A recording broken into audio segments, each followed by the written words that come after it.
থাকতে মূল্য দিও, হারিয়ে গেলে আর খুঁজে পাবে না। রাত তখন প্রায় 12টা বাজে। বৃষ্টি পড়ছে ঝিরঝির করে। এক নিঃসঙ্গ যুবক বারান্দায় দাঁড়িয়ে আছে, হাতে একটা পুরনো মোবাইল ফোন। পর্দায় ভেসে উঠছে একটাই নাম, মা। কয়েক সেকেন্ড তাকিয়ে থাকার পর সে কল করলো না, আবার পকেটে ঢুকিয়ে ফেললো ফোনটা। তার নাম আরাফ, বড় শহরে চাকরি করে, জীবন নিয়ে ব্যস্ত। সময়ের সঙ্গে বদলে গেছে তার রুটিন, বদলে গেছে যোগাযোগের ধরনও। মা রোজ ফোন করে, খোঁজ নেই, কিন্তু আরাফ আর আগের মতো সময় দেয় না। ব্যস্ত আছি, পরে কথা বলছি, এই বাক্যটা যেন এখন তার জীবনের অংশ হয়ে গেছে। মা হয়তো অভ্যাস করে ফেলেছেন ছেলের ব্যস্ততার সঙ্গে মানিয়ে নেওয়া, কিন্তু মা কি সত্যি অভ্যস্ত হতে পেরেছেন? 3 বছর আগেও এমনটা ছিল না।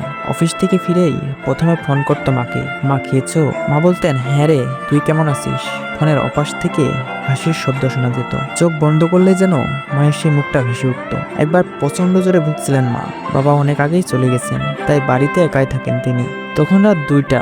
মা ফোন করেছিলেন, কাপা কণ্ঠে বলেছিলেন, বাবা শরীরটা ভালো লাগছে না, খুব কষ্ট হচ্ছে। আরাফ তখন গভীর ঘুমে, কল দেখেও ধরেনি। সকালে উঠে মিসড কল দেখে বলেছিল, মা এত রাতে ফোন দাও কেন? আমি তো ঘুমিয়েছিলাম। মা একটু চুপ থেকে বললেন, কিছু না বাবা, এখন ভালো লাগছে, চিন্তা করিস না। আরাফ তখন গুরুত্ব দেয়নি। মা হয়তো একাকিত্বে ভুগছিলেন, তাই ফোন করেছিলেন। কয়েকদিন পর শুনলো সেদিন মায়ের প্রচন্ড শ্বাসকষ্ট হচ্ছিল। খুব কষ্ট করে পাশের বাড়ির এক আন্টিকে ডেকে হাসপাতালে গিয়েছিলেন। কথাটা শুনে একটু খারাপ লেগেছিল ঠিকই, কিন্তু কাজের ব্যস্ততায় আরও তো ভাবেনি। মা সুস্থ হয়ে গেছেন, ব্যাস এটাই যথেষ্ট ছিল তার জন্য।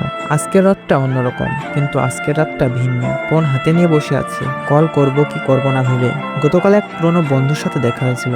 রফিক নামের এক ছেলেকে নিয়ে কথা উঠলো। রফিক কয়েক বছর আগে তার মা বাবাকে ছেড়ে বিদেশ পাড়ি জমিয়েছিল, টাকা রোজগারের ধান্দায়।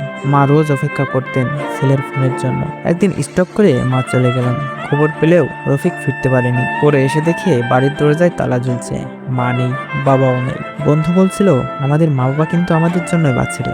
আমরা যখন ফোন দিই না, তারা অপেক্ষা করে। আমরা ব্যস্ত হয়ে পড়ি, তারা বোঝার চেষ্টা করে। কিন্তু আমরা যদি খুব বেশি দেরি করে ফেলি, একদিন দেখবি ফোনটা ধরার মতো কেউ আর নেই। শুনে বুকটা কেঁপে উঠেছিল। আজ রাতে তাই ফোন হাতে নিয়ে বসে আছে আরাফ। ফোন দেবে, কিন্তু দেরি হয়ে গেছে। কল দেওয়ার আগেই এক আত্মীয়র ফোন এলো, কণ্ঠটা ভারী। আরাফ, তোর মা একটু আগে হার্ট অ্যাটাক করে মারা গেছে। ফোনটা হাত থেকে পড়ে গেল। আরাফ দৌড়ে বাসের টিকিট কাটতে গেল, কিন্তু বুঝতে পারলো এখন যাওয়ার আর প্রয়োজন নেই, কারণ এখন ফোনটা ধরার কেউ নেই। থাকতে মূল্য দিও, হারিয়ে গেলে আর খুঁজে পাবে না।